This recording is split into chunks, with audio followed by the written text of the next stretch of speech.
I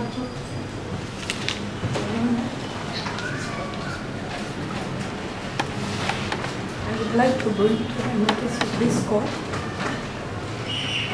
inform this honorable court that the conditions within the facilities of this state are very incompatible with the very basic of human rights. We are treated inhumanely, tortured on purpose. There is intended, deliberate, seemingly rehearsed techniques, ways we are treated, words thrown at us, discrimination, seemingly to totally break, derogate the most basic rights like dignity. We came to your court, I walked by myself. Our right to life, especially as a human rights defender, in line with part of the social work I do, our right to life is completely under threat. Right from the point of arrest, it's very dehumanizing, degrading treatment. We arrive at the prisons, they are seen to have been preparation to give us the hardest of times. Some officials using reference to previous detainees or prisoners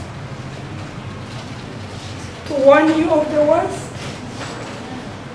I pleaded that I may know the previous prisoner, but I wasn't then. I had a total breakdown on the first night in the cells, even after bringing to their notice that I have had multiple intensive surgeries to sleep, and we could only use one side of the body. My whole body hurts. The ward that I can speak for, Ward 1, which mostly consists of newcomers, and I'm told convicts, especially murder convicts. The situation in there, I plead with anybody that has any faith left in national and international human rights standards. I implore all of you, for the good of this nation and the people and the women especially, to visit this Ward 1 and see that the lives of not only we who are already profiled to be bad people in the community, but also fellow inmates are under very, very bad threat. Our right to life, I repeat, as I speak, all inmates, if not all, most inmates are coughing. You sleep literally centimeters from each other's nose. The breath of the next inmate is in your face. The next is in the neck.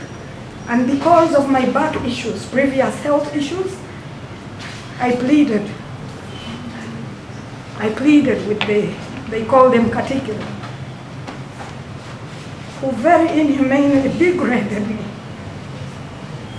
They make us crawl on the floor like undeserving animals or insects, calling them mukuru and katikiro.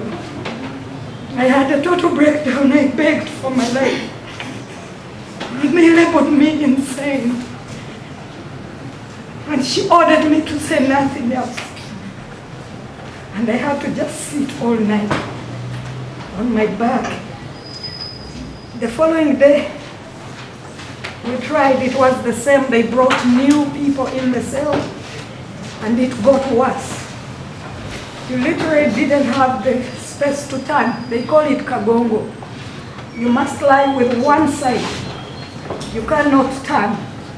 One of the people they had brought, a woman, had menstrual blood all over her, and she was made to be near me. Another one who a fellow inmate said had tuberculosis was right behind me. It made me panic so much.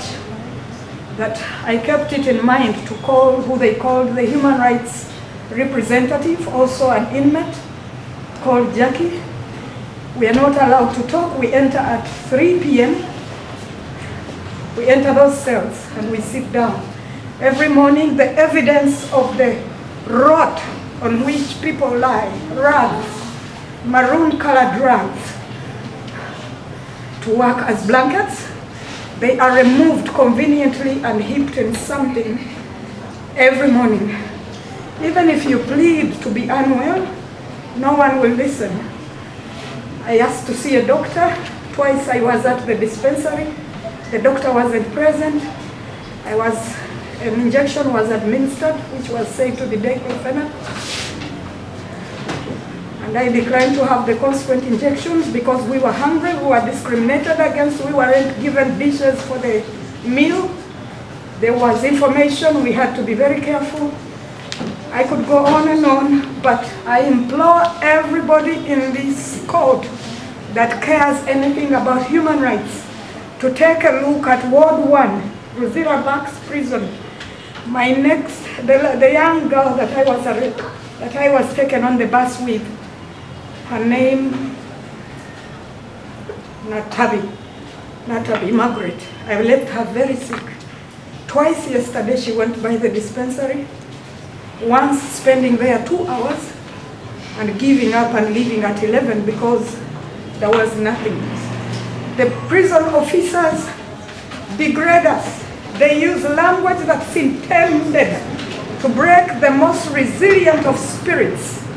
While the woman, I think she was a KCC convict hawker or something, detainee, she had her menstrual blood running. There is something they call fallen. They will scream fallen. If you can't get up in time, you're in so much trouble. She was in the bathroom with blood running all over her. Natabi had provided her with knickers, but she didn't have pads. So I think she was trying to decide, do I choose between appearing for fallen or staying in the bathroom to preserve my dignity? The Katikiro, a fellow inmate, pulled her by this part of her dress, brought her with her blood running down her legs.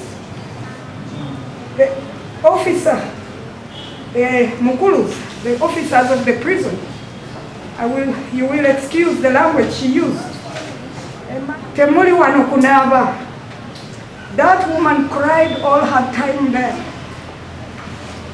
I will bring to your notice we were given on arrival torn, dirty clothing, yellow dresses that smelled. Once when visitors, certain women came to visit us, a woman, Eunice Omusibe, I think she's from Akina Mama, and Honorable former Kasese woman MP, they mentioned our names among the people they visited. I and Margaret Natabi were declined from seeing them because our dresses were torn and dirty and smelly. They made us sit in the corner of one of the prison's office, and they were whispering amongst themselves, asking where they could get some clean and torn uniforms. It took so many minutes to get some uniforms. They had to walk down the wards where they secured some, they call them reserves. Huge, not any cleaner, but at least not very torn. They gave them to us in the office, ordered us to undress. In that meantime, because it had taken so long to secure them, the prison's seemingly senior officer attempted to make us march past the visiting room to deny us even a chance to see these women. Knickers. Many of the knickers we had to share with these women that are arrested by KCCA. I repeat that the situation in those wards, there is one, we enter at 3 p.m. to around 9, not allowed talking. When I brought my situation that was deteriorating, my back was aching, I felt like I might even lose life. I brought it to a fellow inmate, Jackie, who they say is the rep for human rights. They have stuff on the wall that talks of human rights. The Katikiro, a fellow inmate, had told us if we cared to read, we would know. But most inmates don't even read it. So when early in the morning, when we are first allowed to make any movement, quietly I walked to Jackie's bed. I don't know her other name, Naku Jacqueline. I think she's a long-term detained, whatever, convict. I whispered to her and begged her to come see how we had slept. And all the time, if I may use a Luganda word, I've been walking like a woman that's 70. Jackie was slept. She had tears in her eyes too. The Katikiro sprang up and asked us if we had come with mattresses. Political slurs were thrown at us.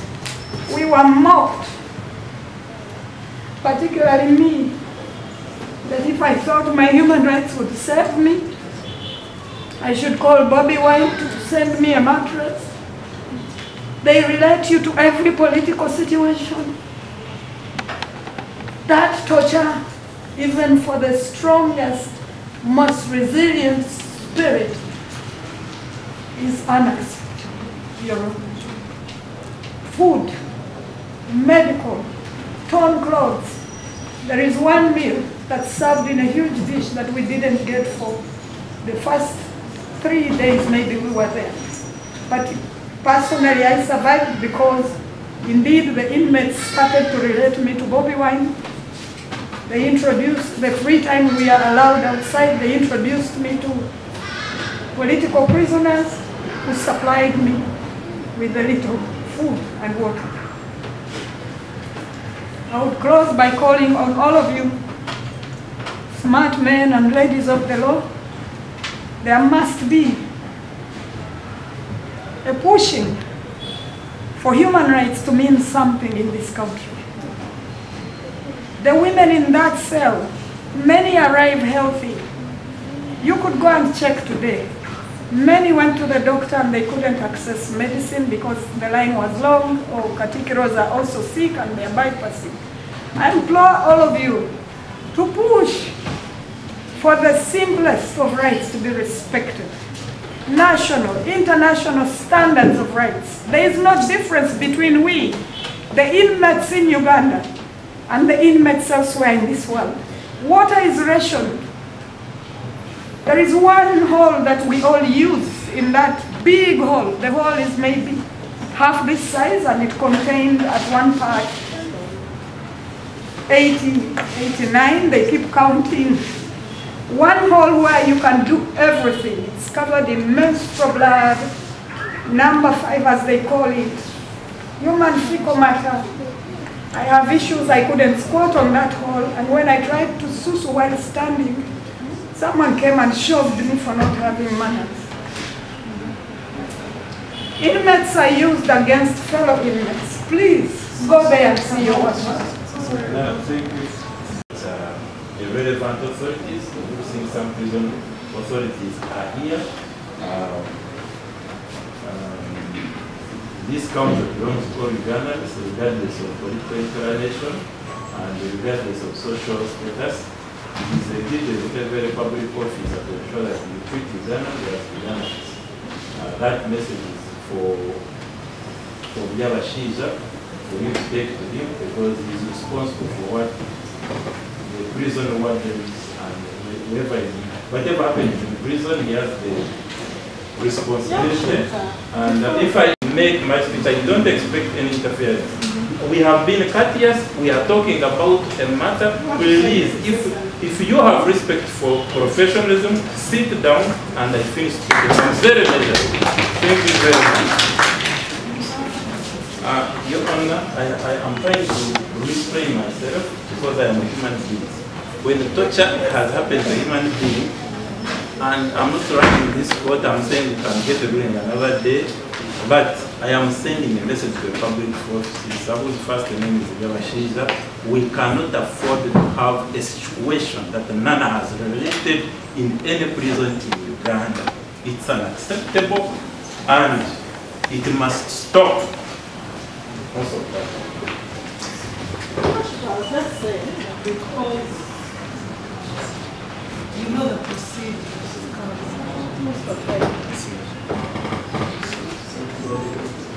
And the other thing as court, we are obliged to visit prison and see the conditions of the people and other stakeholders in the justice system. I've taken note of the same. I will address it